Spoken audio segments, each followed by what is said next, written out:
ស្ដីបាទថ្ងៃនេះមានត្រាក់ទ័រមួយគ្រឿង M95 ឆ្នាំ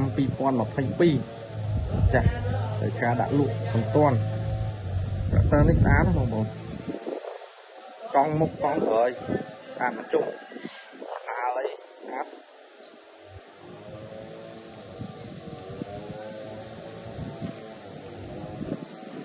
សំណុំស៊ីនបងប៉ះសោបងប្អូនកង់បានមកជុំកង់ត្រាក់ទ័រនេះស្អាតសាច់ឈាមអីបានមកជុំហ្មងស្អាតហ្មងត្រាក់ទ័រនេះ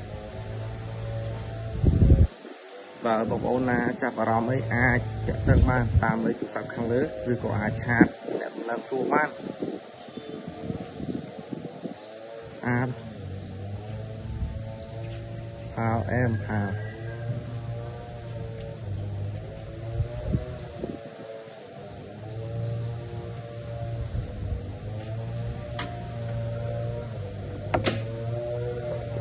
ចាស់ប្រើបាន1300ម៉ោង